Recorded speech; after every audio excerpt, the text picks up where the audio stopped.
Welcome to Under Investigation, Stories Beyond the Badge. Join a seasoned detective as he steps away from the crime scene and into the lives of fascinating individuals. Through candid interviews and thought-provoking conversations, we explore the stories that shape us, covering personal struggles, triumphs, and the powerful intersections of faith, family, and life. Each episode brings unique perspectives and inspiring insights from people living diverse, authentic lives. Now, let's dive into today's story. Well, hello, everybody. Again, welcome to another episode of Under Investigation, Stories Beyond the Badge. I am your host, Mike, and we, in our last episode, we had Brant here, and he, I don't know, man, and he's here again today because we have to do a part two, and that doesn't happen very often on this show, but I don't know, when you get two talkers in the same room and we're like swapping war stories and, hey, do you remember the good old days? So we're just going to continue that. So Brant, welcome back again for another episode. Yeah, thanks for having me back. You're right. It's just my wife didn't want you to come back. It's so fun. Yeah, well, probably not. No, I'm kidding. Yeah, is he still here? Is he still? Yeah, no. We had a great conversation that last episode, and it's funny. Even the world of law enforcement, as certainly you and I can attest to, but more for the benefit of the listeners, is that there's a lot of intersections. Like the 6 degrees of separation is really, really real here. Oh yeah, absolutely. You always know somebody that knows somebody. It clicked when you said you'd worked up in Hill City. I'm like, yeah. I literally was 10 miles to your west and we didn't know. But yet I went to Hill City because that's where I dropped off my drunks. Yep. Of course you did. Of course you did. And you weren't the only one. So did Itasca County. Oh, and so, yeah, no, you weren't the only County one. Probably did too. And a real quick thing, just because I threw in Hill City again, Mike Murphy, the chief, he hired me once when I was a deputy, still up there. He hired me once to come over. He paid me $50 to look for a drowning victim in the lake. Somebody had drowned in the park, the camping area that's right on the north side of the lake, or right on the city side, Yeah, it's actually called Hill Lake. Yeah. So yeah. So Hill Lake. So somebody had wandered into the deep end and they drowned and they couldn't find anybody. And again, because it's Hill City and everybody knows everybody, they knew I was a diver. And so he called I don't know if he got a hold of my mom or my dad or my brother, because, we're all from up in that area too. Yeah. And then they called me. And so I grabbed all my diving gear and he gave me $50 cash. That's hilarious. to go dive for this guy. Yeah. And I'm thinking, because he gave me cash out of his pocket, I'm like, I think he paid me, not the city. Probably. But yeah, so I didn't find it. So you willingly just threw dive gear on and just dove in the water looking for a body. Yeah. Well, that seems right. That doesn't seem normal.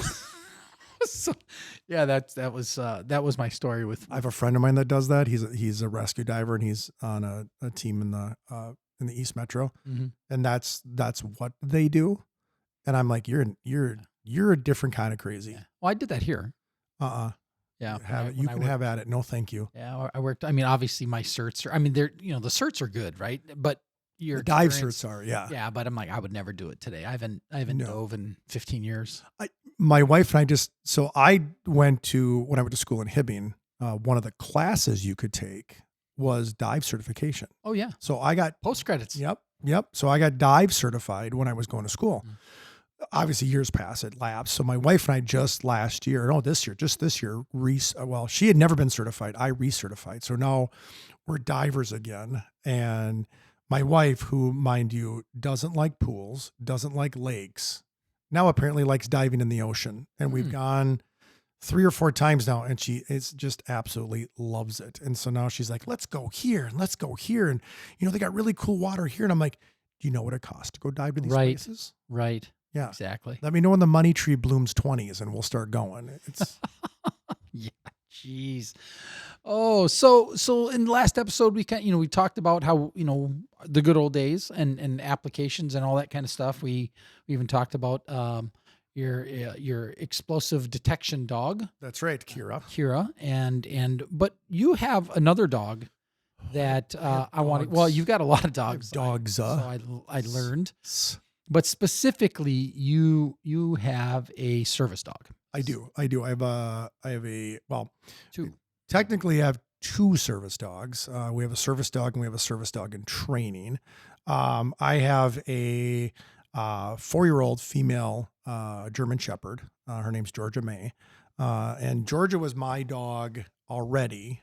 We had her as a pet. And we actually have her biological brother, who's my service dog in training. And his name's Fonzie. Fonzie's a male German Shepherd, and we got him from the same breeder. We got Fonzie first. 11 months later, we got Georgia. Same mom and dad, same breeder. So it's kind of fun to tell the story that they're actually biological brother sister. So that's fun. But shortly after getting that, having her, when I was diagnosed with PTSD, and I was going to counseling, and I would bring both these dogs with me everywhere. I just did. As pets. Yeah, they were just pets. But and one day I was sitting at counseling, and my counselor looked at me and he goes, "Do you bring these dogs everywhere with you?" And I went, "Yeah." And he goes, "Why?"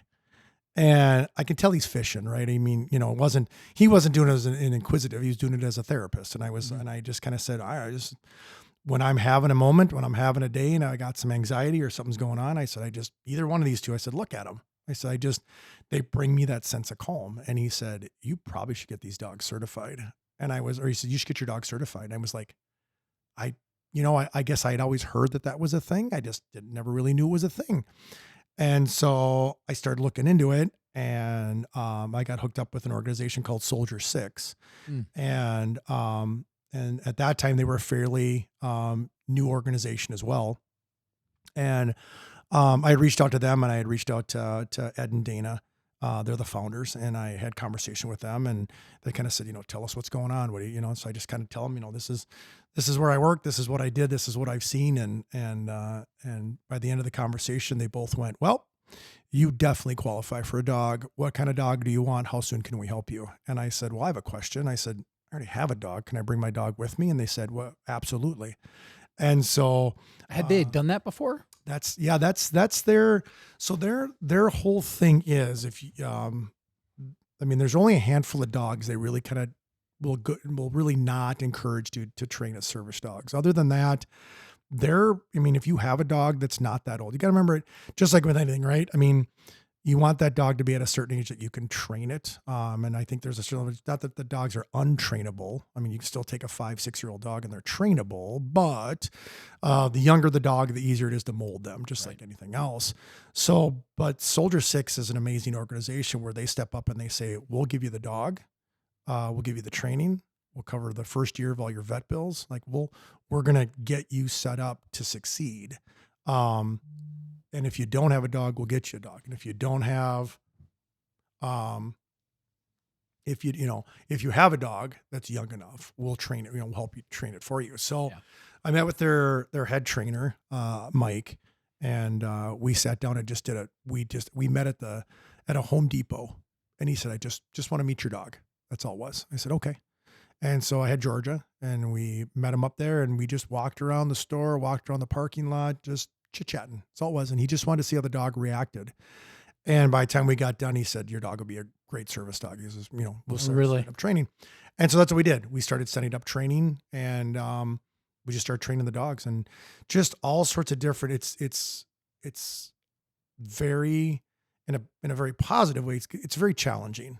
Just where they bring you, why, the methodology behind, bring your dog into crowded areas. We're training at Home Depots. We're training at Walmarts. We're going into Caribou Coffees. We're going into Starbucks. We're going into Perkins restaurants. They're bringing these dogs into these places because dogs are dogs in general, but you have to try to get them honed in on, are they going to be good around crowds? Are they going to be good around people? Are they going to be, you don't want them reactive and things like that. So, but yeah, so the trainers they have on board now are their backgrounds are literally law enforcement or first responder training. And I think the other nice thing about Soldier 6 is, and again, I get to put in the cheap plug for them, but absolutely. The other nice thing, we're not done yet. The other nice thing about them is that they're not restricted to just law enforcement. It's all first responders. And so and again, certainly I can't speak as a spokesman for them, but I mean, we've got firefighters, police officers, dispatchers, corrections officers. We actually have medical doctors. Military? You got any military? Military, yep.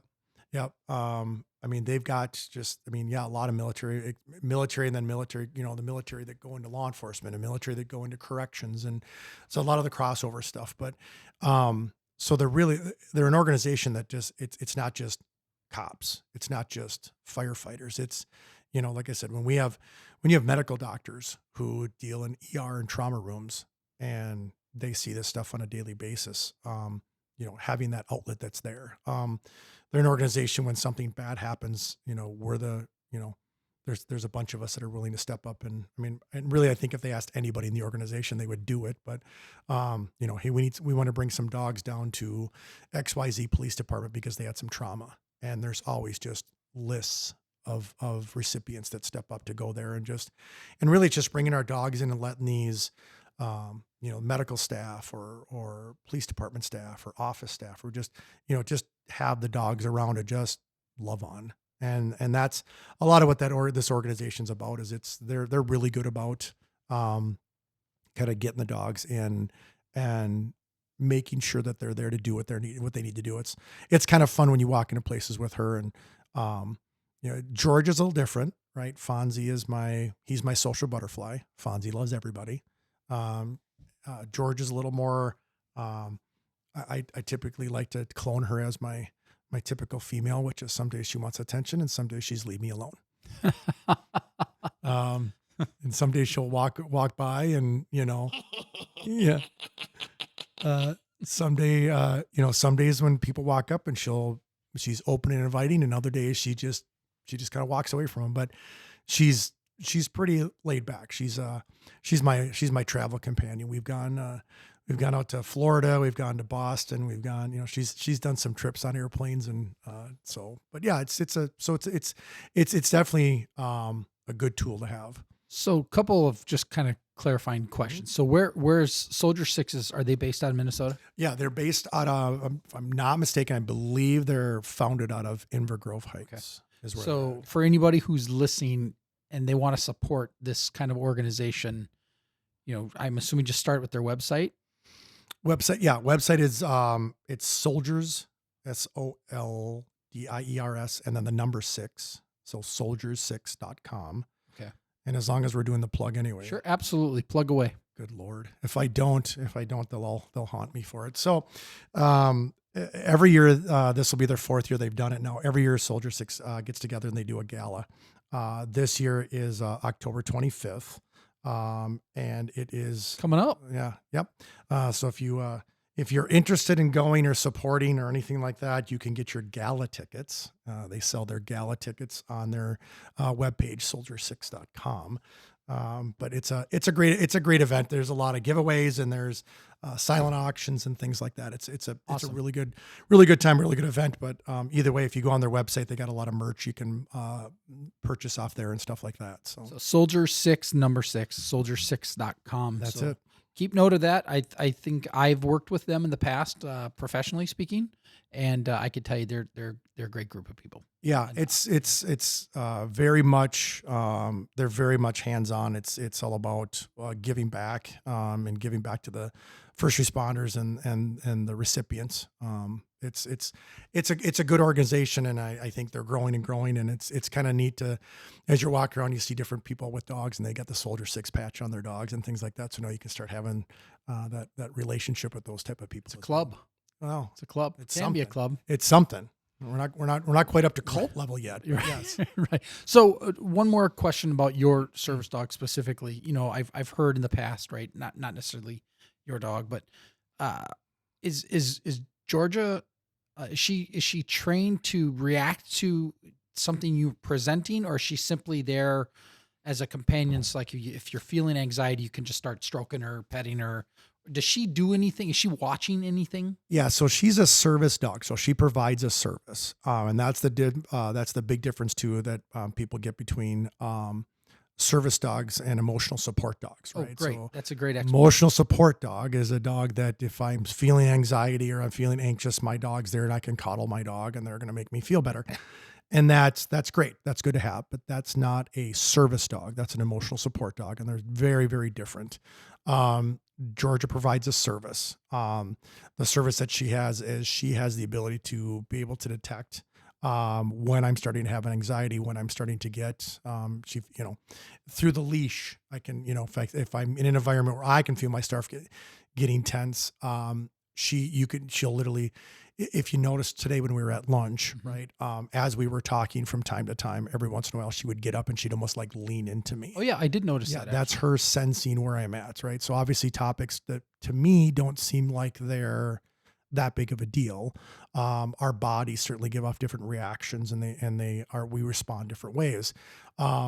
She senses that through just her and I being together, and that, and so when she starts to sense that I'm getting nervous or I'm getting anxiety or I'm starting to have something like that, that's her reacting. Her reaction is to get closer to me. So I know that she's there and she knows that she's there. I saw her laying what I would call kind of pushing into your leg. Yep. Which, by the way, full transparency, you're actually the first time I've ever gone out with somebody that's had a service dog with them when we've gone into a place. Yeah. I mean, I've seen service dogs, right? I mean, but it's always been outside and whatever, but we were in a restaurant. Yeah. And it was kind of weird for me, not in a bad way, but just unknown. Yeah. And I'm like watching people watch her. Yeah.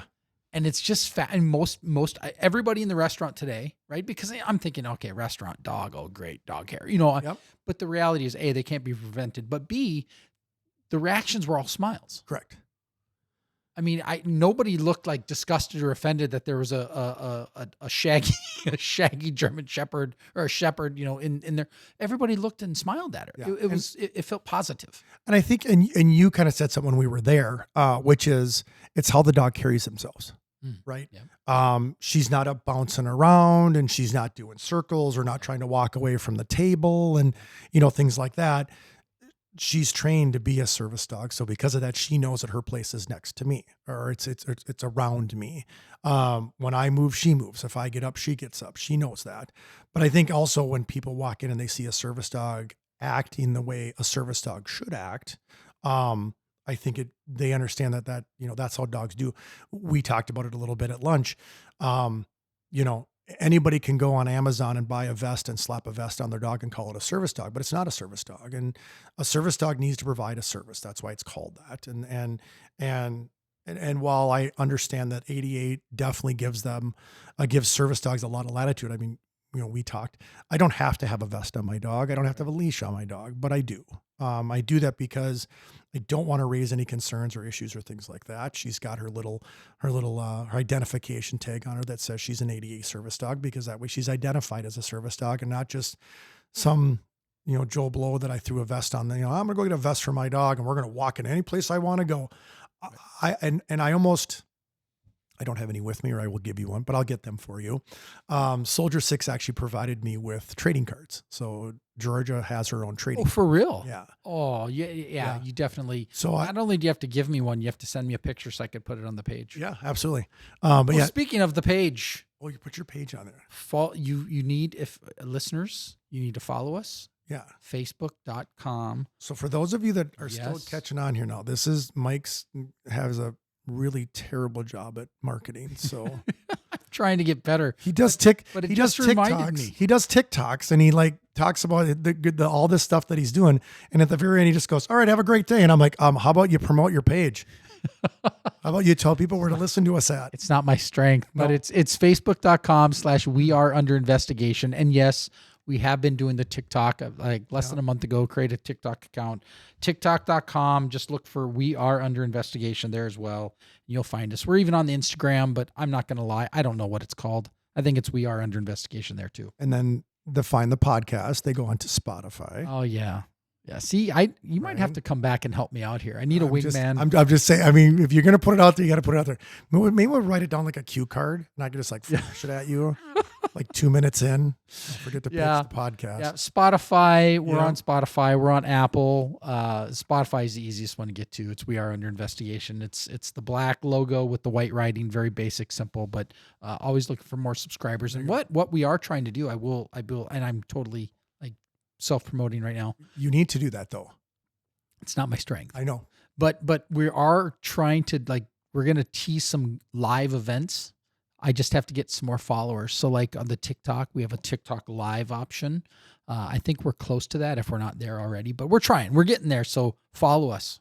There you go. What is it? See? It's here we go. Like and subscribe. Don't forget to like and subscribe. Yeah, there we go. But So anyways, but you got to tell them what to like and subscribe to. Yeah, like and subscribe Right? to all that stuff I just talked about. Right. Exactly. But anyways, let's talk about George's got a trading card and Yeah. So Georgia's got a trading card. So it's great because on the back it gives a little bio of her and things like that. But it's a great PR tool for Soldier 6 and for what the program is.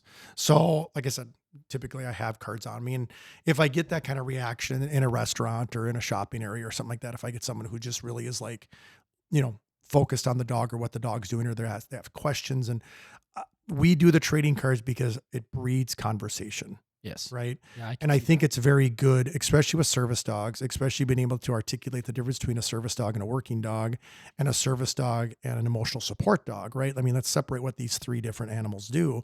But to be able to have that conversation, because I think in general, people see a dog with a vest on and they automatically assume that dog can be there. And that's not true. My working dog, right? While I have a working dog, an explosive detection dog, that doesn't mean she can come into that same restaurant with you and I. She can't. She's Right. she's a working dog. Now, if we're there to work, that's different. But she's not afforded the same abilities as Georgia does or as Fonzie does. So That's a great point, though. I mean, you bring up a great point, because even in the restaurant we walked into, you pointed it out. Right at the door. There was a sign right at the door: service dogs are welcome. correct. Like no dogs allowed except for service dogs. Yep. So because Kira is a working dog, she's not providing you a service. She can't come into the restaurant Correct. Yep. unless, of course, she's sniffing for bombs. She's right. And she's no different, right? And she's no different than that emotional support dog, right? Correct. So there's some places that allow that, right? If you walk into, Chuck and Don's or any multiple pet stores, right? They bring your dog in. They could care less. Bring your dog in. They don't care what kind of dog it is. My dog's been in There you go. PetSmart Yep, numerous yep. times. Fleet Farm is great with pets, right? And your dog, you want to go to Fleet Farm, bring your dog inside, go ahead. As a matter of fact, I think there's a big sign on the door at Fleet Farm that says pets are welcome. Oh, really? Yeah. I mean, so there's road trip pup. yeah. I mean, there's a ton of places out there that are become very pet friendly, which is fantastic because there's people out there that just, you have a dog as a companion. That's why we have dogs. I mean, they're an extension of who we are. And so a lot of times people bring their dogs with. So it is nice to see that there's places and businesses that allow you to bring those pets in. But I also think it's important to note that my service dog is a kind of ass to pet, right? Don't just walk up and pet my dog. She is providing a service. So don't just walk up and pet my dog. But if you want to pet my dog, certainly she's a dog that you could do that with, but she's got to be ready for it. You just don't walk up and pet a dog like that. Whereas like some of these emotional support dogs, right? People walk in with a basset hound, right? That's an emotional support dog. It's not really providing a service, but anybody wants to pull on its ears and play with it, go ahead. So, but that's, when you see those things, that's the things you kind of look at and go, well, what service does this dog provide? And if you say, well, this is the service that this dog provides, that's a service dog. So, but I think a lot of people get confused with like, well, it's got a vest on. It's like, doesn't matter. The vest isn't what does it. It's what service the dog provides. But then you get into that catch-22 scenario where, right, we're not supposed to ask, ADA compliant, or I don't want to say no, compliant. you're allowed to ask. You're allowed to ask. That's a great point to bring up. You're allowed to legally ask, is it a service dog? And if it is, does it provide a service? And if so, what's that service? You're allowed to ask that. You can ask those three questions. Mm-hmm. Okay. Yep. And again, you can't be like, we don't want to start getting into HIPAA stuff and things like that. If they say it's for medical purposes, that we have to accept that it's medical purposes, right? Yeah. I mean, You can't say, well, don't what's your diagnosis? Yeah, exactly. We're not getting into medical diagnoses things, but certainly if you say I have this dog because it's for medical issues, then that's as much as legally that's according to ADA, you're allowed to ask, is it a service dog? And if so, what service does it provide? And if it says, I've got a medical issue and that's why I have the dog, that's checks the box. Okay. Now I have no problem educating people on the service that my dog provides. Cause once again, I think knowledge is power. So if you're empowering people with the knowledge of what my dog does and why, it makes them question it the next time they see somebody else with a similar situation. They're not going to go, well, I wonder what's going on with that dog. They can go, I remember that guy we talked to at Home Depot, and he was telling us about his service dog and what service it provided and things like that. Oh, I wonder if that's the same thing. It's less confrontational. Well, it totally makes sense though. Yeah. And you're taking the extra step to explain, so you can kind of stop the rumor mill or maybe not the rumor mill, but it's just like anything else, right? We question what we don't know, right? So if we don't know what's going on, if we don't take the time to learn what's going on, we're just going to make our own assumptions and draw our own conclusions. Well, take the time to educate yourself. And again, I get a ton of people that will walk up and inquire about my dogs. I see you have a service dog, or you'll have really good parents. You'll be walking through a store and they'll go, puppy. And you'll hear the parent go, that puppy's working right now. You can't go pet him. And then depending upon the environment we're in, I may say, do you want to pet the puppy? And if my dogs are in that position to do that, they'll say, yeah. And I'll let them pet the dog. Right. But I like that we have, there's parents out there that are educated enough to go, hold on. That's a service dog. We can't just be walking up petting service dogs. It's not a puppy. What's interesting as you're talking about this, I can tell you're very passionate about it. I am for good cause. I mean, yeah. I'm not, it's certainly not a joke or a swipe at you, but I'm like, I like how you're explaining it to me as well. Cause that's important. It's important to understand the difference between those three classifications.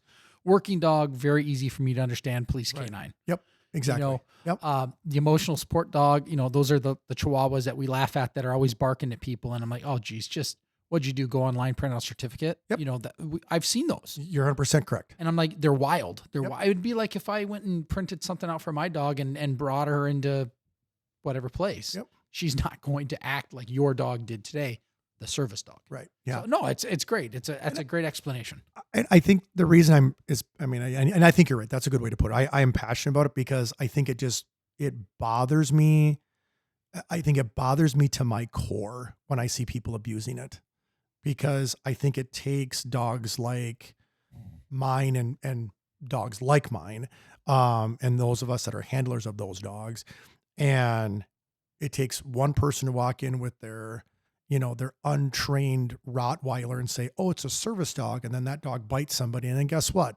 Now the service dog gets a bad rap because someone thought it'd be cool to throw a vest on their Rottweiler when they're not a service dog, Absolutely. And so I think that's where my passion comes in, is it bothers me because there's those of us that need the dogs. There's those of us that, there are jobs that they do.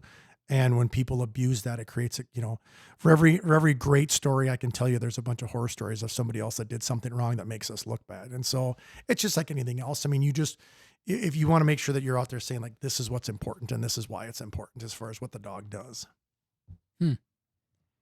Well, let's close that chapter on dogs. Yours is just passed out on the chair. Yeah, she's totally passed out. If you take your headphones off, you can probably hear her snoring. Probably is, yeah. Oh, yeah, she snores a lot. I have a lab that does the same thing. It's really funny. I have a 12-year-old yellow lab, and at night she'll wake me up at night. She snores so loud. Yeah, that's her. So let's kind of talk about this other thing. You had mentioned earlier, very briefly, that you have, and I kind of said, hold on, let's come back to that later. You own a business, so you're an entrepreneur too. Well, I guess we can call it that. I'm something, all right. Well, I mean, that's the fancy term for your side hustle. That's exactly. Well, it's what it started out as, a side hustle. That's exactly what it was. You were copping, because I think when you were here, you were starting to do it if you weren't already doing it. No, I was doing it. Yeah, actually, I'd worked with squads here, didn't you? What was his name? Steve. I don't know. I think his name was Steve. He was one of the guys that worked for the PD. He was doing them at the time. Oh, okay. But what's your business name? So the name of my company's called Enforcement Lighting, enforcement with an E. Okay. And you might as well plug it. Yeah. Right, so we're an emergency vehicle upfitting company. We're based out of Blaine. We do a lot of other things on top of the squad car stuff. I mean, we do a lot of I do a lot of stuff for truck accessories, window tint, running boards, things like that. We do some things like that. But our main bread and butter is we're a outfitter of emergency vehicles, and we just did some security vehicles for a large security company out of the metro or out of St. Paul. So we do a kind of a little bit of everything. So it's not just police cars, sheriff's cars, things like that. We've done some federal vehicles, investigation vehicles and things like that. So we kind of do a little bit of everything. Do you generally focus on marked squads or unmarked squads? Everything. Okay, so it's everything. It's not it really is gonna. So I mean, it's agencies. Every agency has, depending upon the size of the agency, right? Every agency has a version of all that stuff. So you've got your administrative vehicles that the bosses drive, which have a little bit less equipment in them. And then you kind of go down to the next step. You have investigator cars or school resource officer vehicles and things like that, which maybe have a little bit more equipment in them than an admin car would. Then you've got your your supervisor vehicles, which may or may not have decals and graphics on them, but they still have most of the equipment. And then you got your unmarked vehicles for traffic enforcement or things like that. And then all the way up to the fully marked squads and then the specialty stuff. Your CSO trucks. And I was kind of mentioning to you, we did a Silverado EV for the Duluth Police Department for one of their distracted driving enforcement cars. Is that on your TikTok? Is that on your personal TikTok or your? It is on our business TikTok. Okay, so what is your business TikTok? I think it's at Enforcement Lighting or at Enforcement Lighting MN is what's on our TikTok. If you go to TikTok and you start typing in Enforcement Lighting, you'll see a bunch of our videos pop up on that. Because I saw that thing and I was like, ooh, that's nice. Yeah, and I can't take hardly any credit for the video stuff. I'm very fortunate that our first TikTok page was really, really good. And it's kind of funny because I had heard that if you get to so many followers, depending upon what it is, that sometimes your account gets bounced. And we got just shy of 10,000 followers and we got hacked and all of our videos were corrupted. And so we literally had to go in and we went back and forth with TikTok and they unbanned our account, but we had to start over. It was banned? It was like banned? Yeah, when you went on, all the videos were corrupted, and so TikTok took the whole account down. Oh, interesting. Yep. Yeah. So, and we have no idea how it got into, but I mean, we had videos for the last 2-3 years that were on there. Did you have to recreate an account, or would they just reactivate Square one? Oh wow. Square one. They let us keep. They let us reboot our name, so they let us keep the ad Enforcement Lighting, but all the videos were gone. Because they were all corrupted. So we literally had to start. Because they were all corrupted, they didn't know if we had done something or whatever. So initially they had banned the account and said, no, we're banning the account. Oh, wow. And then originally one of my guys said, well, let's just start a secondary account and we'll just start over. And I said, well, that's not right. Cause we had a ton of videos on there. And so I went back and forth with TikTok and they unlocked the account, but basically said, yeah, we'll give you your domain back or give you your name back, but you got to start over. Wow. I'll tell you what, I've seen some of the videos. They're pretty cool. So if anybody who's listening wants to see some tricked out squads, go ahead and jump on there and take a look at them and leave us a comment. And it's like I said, I'm fortunate that I've got people that are better than me with a cell phone that can record the videos and edit the videos because I'm not that good. But you probably have people half your age. That's exactly what it is. You're exactly right. It is exactly people half my age. Remember, our kids think that we're really dumb. Yeah. Our kids still, I still love telling stories. Again, I know there's a bunch of clips out there and stuff like that, but our kids still when I talk to my kids about the fact that, when the porch light came on, that's when it was time to come home. Yeah. And when was that? When it turned on. Yeah, that's legit. Yeah. And the fire whistle. Yeah. Where I grew up, it was the 9 o'clock fire whistle. Yep. 9 o'clock on that's how you knew. Weekdays and 10 o'clock on the weekends. Yep. And when the fire whistle went off, you had to get home. You better head home. Oh, absolutely. Yep. Yeah. How'd your parents get a hold of you? They didn't. They didn't. The fire whistle went off. Oh yeah. It was, yeah. So real quick, just because I want to say thank you. This is a big thank you to Enforcement Lighting, which is it's enforcementlightingmn.com, right? Correct. Yeah, you got to put the MN on there because for some reason somebody decided out in Southwest or something like that on Georgia they took Enforcement Lighting. It's never been used, but so yes, we're in Enforcement Lighting, all one word, enforcementlightingmn.com. So and the reason why I want to say thank you is because Enforcement Lighting has officially become the first paid sponsor to this podcast. Yeah, we're So gonna put logos up and okay, what that entails, We we really don't know yet. we should get merch made up. We should get some merch going. So on behalf of Under Investigation, we want to thank Enforcement Lighting, enforcementlightingmn.com for their That's right. sponsorship. And what the heck that means, we don't know. I'm telling you, I think we got to get some merch going. Send me some merch. I'll give it out. Some merch sales. We start doing some. Oh boy. But Yeah. no, for real. Thank you. It's been fun. Did you do you have a website then? No, not yet. We do the socials. Well- I operate mostly off of Facebook. So maybe we just need to talk to Ryan Oh, Ryan. Yes, at I know. at RD Design. Yeah, I knew exactly who you were talking about.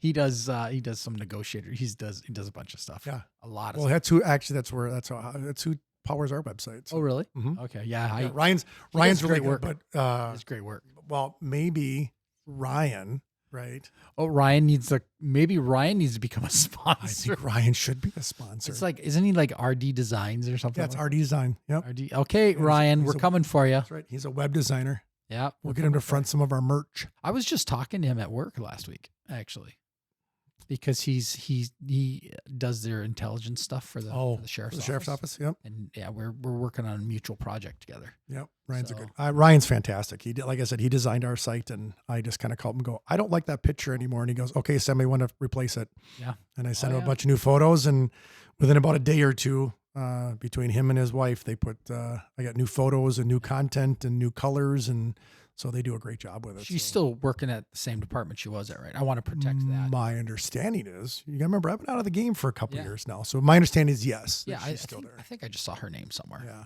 And Yeah, I just for her protection, I don't want to say where she's at, but Yeah. I don't know. Yeah. But yeah, I believe so. And I know they, yeah, I do. And I know this, the website thing's really taken off for him. So, but yeah, that's good. well, good for him. Yeah. So okay, let's move on. I wanna dig into something so totally not about you and I, Perfect. but Love it. but I know you're a very opinionated person, Not and me. I couldn't help but notice when you stopped by the studio here today that he just laughed.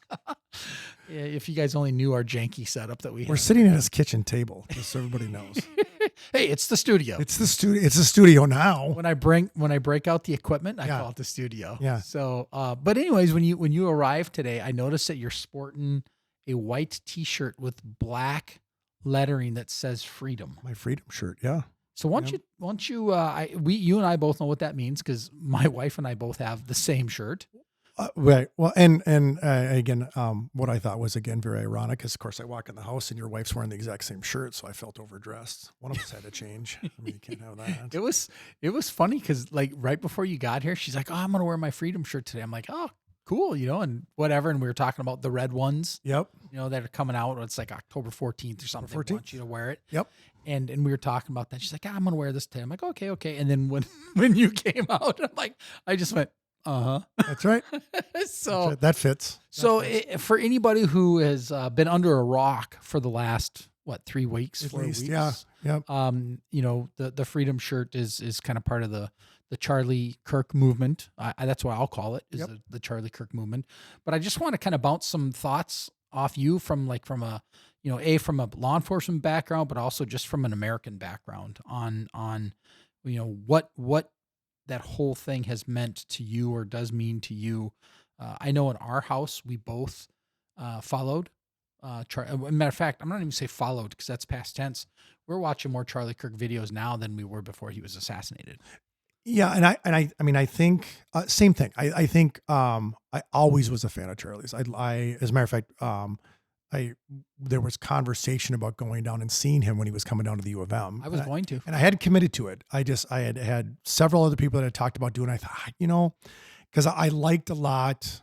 I liked the common sense and there's all sorts of things. I mean, just the spiritual side of it and just but I think overall and all, what I loved the most is that he was willing to involve himself. Stick himself right in the middle of these college campuses and saying, ask me a question. And I think one of the biggest things out of all the videos that are floating around, out of all the the back and forth that he had and things like that. And after he was assassinated, I think the big thing that really sticks with me is they interviewed this gal, and she came out and she said, while I didn't agree with Charlie, and I still don't agree with Charlie, he was the one person that let me speak my mind. He wasn't disrespectful. He let me have my opinion. And at the end of it, we agreed to disagree. And she said, and even though we agreed to disagree, he still let me have my time to say my piece about what I felt that I did. And I think that's the big thing that, again, just as society, I think we're losing.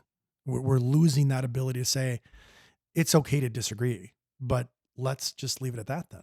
Like we don't have to agree. That's okay. That's the whole point of democracy. And that's the whole point of what we do is you don't have to agree with me.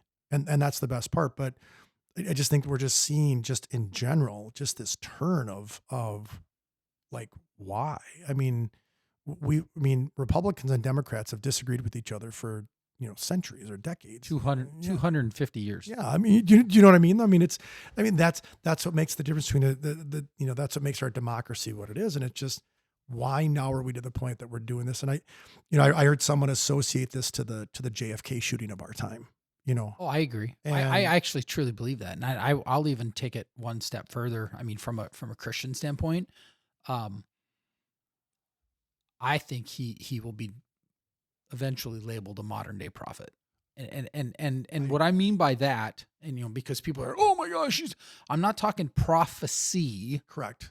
He's not predicting the future, but by definition of prophet is basically, speaking the truth.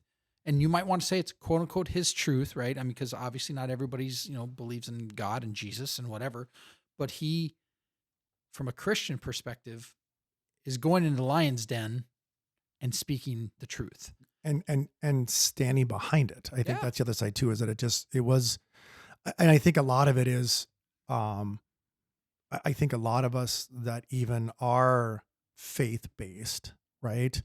It's amazing. You sit down and just listening to he never, if you just, and again, you have, but those of that are just starting to kind of get on that Charlie Kirk bandwagon, watching his videos he doesn't push it, but he very much is a proponent of it. It's there. Yep. And I think that's what makes him, his voice so strong, is that not once, I mean, he'll tell you straight out, I'm, very strong Christian, but he never pushed it on anybody. Right. And I think that's the big thing that makes him who he was, is that he'll quote the Bible. I mean, he makes my head spin at how well he can just pop off quoting the Bible. Very, very smart guy. Oh, and just crazy. But to be able to sit back and have him do that, and then sit back and go, wow, that really fit. Or I watched, and if you watch the videos, you could be, well, the Bible says da da da da, and he goes, yeah, but the Bible also says da da da da da, and you're just like, and he's right. I forgot about that. He's right. And I want to freeze you there for just a second, because it brings up my next point is of everything that I've heard from this. I mean, if you've, it sounds like you listened to him for a long time as well. Charlie's a racist. I mean, I've heard that from so many people, and literally they take like Snippets. a snippet. And that's where I'm going with this, what you're saying. They take a snippet and they go, well, he said this. Well, play the next 10 seconds. Yes. Or they don't. Or pay the 10 seconds before. Yeah. I mean, there's a setup, I mean, it's in context, and what has happened to law enforcement for our entire career, baiting us, trying to make us sound like we're this and we're that. I'm literally watching it happen to Charlie Kirk and the Turning Point USA organization. And I'm like, you better start listening to more of his stuff, because these people who are standing up saying he's the racist one is the one that bothers me the most, because I'm like, he is the farthest thing from being a racist. And it's like, listen to more of his stuff. Don't just listen to the sound bite that a certain person with a certain agenda wants you to hear. Right. Where he talks about, women's one rights, little thing, or racism, and, and it's like, no, literally just 10 more seconds. Just listen for 10 more seconds and you'll understand the context. I'm assuming that you've seen the raw video of the assassination. Yeah, I have. Yeah. We've seen a lot in our careers. Mm-hmm. We've been to a lot. We've seen a lot. We've been involved in a lot. Why does that sit so hard for me? Do you know what I mean? I do. Because I've seen lots of stuff. I've been in some very traumatic things. I've been on some very traumatic calls, as you have as well, right? And in general, but for some reason, that video sits harder for me than a lot of the real life stuff I've been in front of. And I still ponder why that hits so hard. Again, I don't know the guy, didn't know the guy, but it hits, for me, it hits harder. And I think is more, it's the one thing that and I don't know why. I don't know why that impacts me as strong as it does when I look back and I say, well, remember when I had to do this, and remember when I came upon this scene, and remember when I had to walk into this scene, and when I had to deal with this investigation, or I had this person that, shot themselves in front of me. And I mean, I've got all sorts of trauma events I can give you that will always be in my head. They'll always replay in my head. Yep. But for some reason, this hit me a lot different and a lot harder. And I don't know. Do you know what I mean? Does that? I do because I've had the same question, but I've taken it the next step and I've tried to think, okay, why? And for me, I see he died for his opinion, right? Yeah, and there's innocence there. It's like, it's not like he was out punching people in the nose, right? Or you know what I mean? It's not like he was doing anything to cause his death other than have a different opinion of somebody else. And then I brought that to the next step, and it was like, and he was a father of two little girls that you could obviously by the videos loved with all of his heart. Oh, and from everything. Now I didn't, in honesty, I didn't know all that much about his marriage. Agreed. Because that just wasn't an aspect I took on. But obviously since then, I mean, this has stirred a movement. I have watched more Charlie Kirk stuff in the last few weeks than I have in 5 years, because it's like, it's this weird hyper focus, because you want to rationalize. And the more I try to rationalize, the more distance I actually see, because it's like, the more it makes less sense, if that makes sense. Yeah. And I think that, and again, not in the term of anger, but that internal anger that does it more for me is when you learn the story of him and his wife. Oh yeah. And you learn the story of his children, and you learn this, and that just angers me internally more. I mean, the fact that he interviewed his wife for a job at Turning Point, and he looked right at her and said, "I'm not going to hire you because I'm going to date you." Yeah. Like, yeah. I mean, yeah. When you hear that story though, I've heard it, and I was like, wow. But you know what I mean? But when you hear that story now, it's different. And I think because, I mean, I'm sure there's a lot of other people that we know about, that we maybe listen to, and other people that, of that same type of, podcasts and, political guidance and things like that. We don't know what their relationship is with their significant others, and we don't know how they got there and things. So, I mean, we wouldn't expect to know that about Charlie, but now that he's not here anymore, all this stuff comes to light. And for me, I think it bothers me more. And I think you're right. I think a lot of it's just because it was so just innocent. It was just, here's a guy there with just this amazing crowd of people who were there to not only support him, but also to debate with him. Yeah, challenge him. Openly. Yep, openly. And everybody who was there did it in a respectful manner. And again, same thing. I mean, you watch any of the videos. I mean, he's the first one to get up and say, "Hey, hold on, everybody. Give him a chance." And he'd put his mic down so that he couldn't impulsively interrupt, Yeah. Because sometimes you're like, your button's getting pressed, Yep. But yeah, it was, so let me flip that. And obviously, it's been a big deal in this house. I know our daughter was rocked by it, and my son, he's just kind of busy. I mean, he knows about it, but he's doing his thing. But you look at it tactically. From put your cop glasses Right. on, and I'm not, and I want to be very, very, very careful that I'm not going to sit here and second guess. Oh yeah. What happened there. But in light of, how many attacks have been, at least one sniper attack on President Trump, that obviously glanced off his ear. Yep. It's like safety doesn't seem to be evolving as much as the threats are evolving. You know what I mean? It's like, I think, but I think like in this case, right? I mean, just to make it case specific. yeah, absolutely. I just don't think there was because he was so good at letting both sides be heard.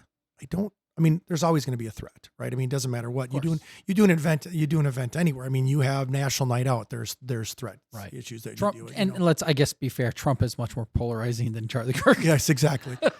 but I mean, I think not that he didn't have a security team in place and things like that, but I think part of it was because he was on such a both sides of the fence kind of guy. Like not that he was on both sides of the fence, but because he allowed both sides to be heard.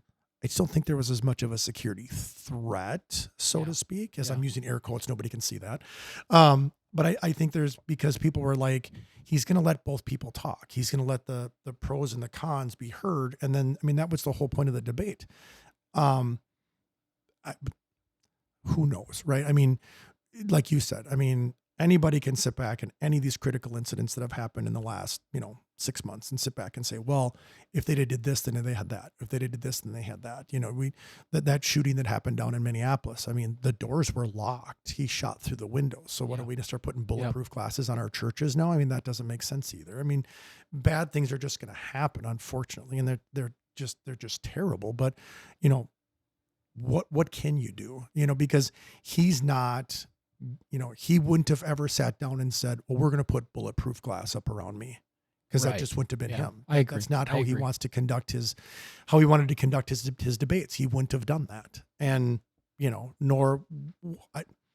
I think it would have taken away from what it was, that personal attachment to his debates. So I don't know. It's tough. I think we're seeing a lot of those things lately that we just sit back and kind of shake our head and go, why? Oh, absolutely. Yeah. All the time. We can disagree. And that's the best part about living in this country is you have the ability to disagree, but just, where do you stop and go, okay, that's enough. So speaking of, Minneapolis, you speak. Have you seen that latest documentary that came out? It is literally on my, A Precarious State. Yeah. It came out Thursday, didn't it? Yeah. Just a couple So days it just ago. came out. I've not seen it yet. Go home and watch it. I know Rip Capcella does a lot of, he's a good journalist. So I'm sure that it's probably well worth the watch. It's a good follow-up to the fall of Minneapolis. Yeah. Which I think was, definitely didn't get the recognition. Just opinion, right? I don't think that got the recognition it deserved, for what it was. Well, for cops, the fall of Minneapolis was like, it was angering because, we all, and we literally working in those areas. Yeah. We all saw it coming. You're like, here it comes, and so obviously we had certain insights that weren't necessarily public. So I knew a lot of the stuff about the fall of Minneapolis. And then there were certainly some things that kind of confirmed some of my suspicions and the policy of the neck restraint, and like certain things, not the neck restraint, but the knee placement. And I told people all the time, if you go back to, go back and pull out a training manual for PPCT. Remember PPCT? When we first got in it? Absolutely. Pull out a manual. It's exactly how we were all trained. That's how you did. And so is Minneapolis. Prone handcuffing. That's how you did it. Did you? It's in the manual. Yeah. Well, did you ever see? Well, you did. You've seen the fall of Minneapolis. Yeah. When his mom brings out the manual, that's like, here's page whatever. Yeah. I'm like, there it is right there. But somehow they were able to get it squashed. So the public, who don't necessarily understand how court procedures work, as far as how some evidence can be, not allowed in. Correct. So point being for me is that the precarious state is really just, it's a nice follow-up, but it doesn't focus on the riots. It talks about the riots a little bit, but it's more about the economics of how Minneapolis is currently imploding based on the socialists, the open socialists that are on the city council. All their big, a lot of their big companies are moving out. Oh, yeah. You got to watch this thing. Go home and watch it today. It's an hour. Yeah. For sure. For sure on the list to do, but yeah, it's one of those things that I kind of watched and when I watched the first one and I'm sure you probably have a contact or two as well, but I have a close friend that was one of the officers that was, ushered out of the precinct before it was burnt to the ground, and to talk with him for 20 minutes, I literally my eyes I don't know. The pure and utter disarray of what it was. And then just the direction or the lack of direction they were getting as they were inside that precinct, and knowing, at least, speaking with him. And of course, now that video or that story came out, but that they had ammunition, they've had less lethal, they had all these things inside that building. They could have defended that precinct. Yeah, they could. And they were told, get out. Yep. Yeah, that was a political move. I mean, we all know that. Yeah, I got a friend of mine that we had lunch, and he was one of the officers involved. And he was like, yeah, we knew it was coming. We were told to pack up. People were packing up before the riots even started. Yeah. That's crazy. He's like, he was telling me one guy that literally, he's like, he retired that day. He's like, no, I'm just picking up my boots. I'm walking out. I'm not coming back. He's like, that's because they all knew it was happening. Mm-hmm. I mean, before it quote unquote happened, they knew it was going to happen. Yeah. It's insane. It's terrible. Anyways, we should probably wrap it up, but one more time, let's give a couple plugs out to like Soldier 6. Soldier 6. What's their website again? Soldier and the number 6.com. So soldier6.com. Yep. And the gala's coming up here on the 25th. So get your gala tickets if you haven't done that. Yeah, why not? Let's go. Is it like a dress uppy? It's absolutely what it is. That's why it's called a gala. Oof. You don't know what a gala is, Mike? I'm a redneck. A gala is a dress up thing. Yeah. Okay. That's what a gala is. And then let's hit the official sponsor, Enforcement Lighting. Yeah, Enforcement Lighting. EnforcementLightingMN.com. Right. So if you have a squad car or you just need some tint, accessorizing. If you work for an agency that needs their cars built, I know that right now that's one of the things that we're finding is a big issue with some of our other competitors is just turnaround time. So if you're looking, give us a shout. I don't do it. Honestly, I don't do a ton of advertising on it. We're a smaller business, so we like having that more personal, hands-on kind of touch. So we're not a big, huge agency or company, but we do well. We do okay. But we're more of a hands-on that touch. Being able to get out and talk with the client and things like that. So, but and yeah, vehicle accessories, window tinting, auto starts. Running boards for your truck, things like that. We can handle a lot. So we're a dealer for Weston Automotive, so we can handle all that kind of stuff. I like the tint idea. I have a car that might need some tint, but we can do that. We can talk about that later. Yeah, and then of course we have to plug our own podcast here. You should do that. Yeah. And then I need a little. Well, first of all, let me plug. So first of all, you can follow us on TikTok at We Are Under Investigation, Facebook. So Facebook.com/We Are Under Investigation. We're also on Instagram. We Are Under Investigation. And let's see, what else do we need to hit? I think that's about it. As long as people know where to find us. Come find me. Now, here's a question, people. I need some feedback. Do we want to have Brant come back and maybe like help us out a lot more? Right. Yeah. So I don't know. We'll put a vote. Well, maybe we'll put a poll out. We'll say, should Brant come back? I don't do well in polls. I don't think. Yeah. You don't win popularity contests? I do tell people I have a face for radio, so that's right. I've used that a few times for myself too. So, but seriously, man, thank you. I mean, you've spent the last more than 2 hours. We've recorded for 2 hours. That's right.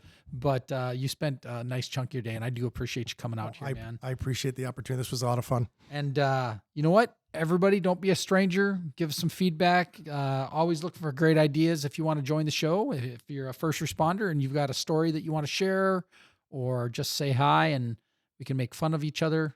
Questions. If you've got questions. If there's a certain topic they want you to talk on or want us to talk on. That would be good. That would be absolutely good. Yeah. So everybody have a great rest of the day or night or morning or whenever you're listening to this. But as always, we appreciate it, and tune in next time. For the next time. All right. Take care now. Thanks for tuning in to Under Investigation. We hope you enjoyed today's episode. If you want to dive deeper or stay updated on everything we're working on, check out our Facebook page at www.facebook.com/weareunderinvestigation. We'd also love to hear from you. Got questions, feedback, or a story to share? You can text or call us at 763-634-1210. Your input helps shape the show, so don't be shy. Until next time, stay curious, stay questioning, and keep investigating.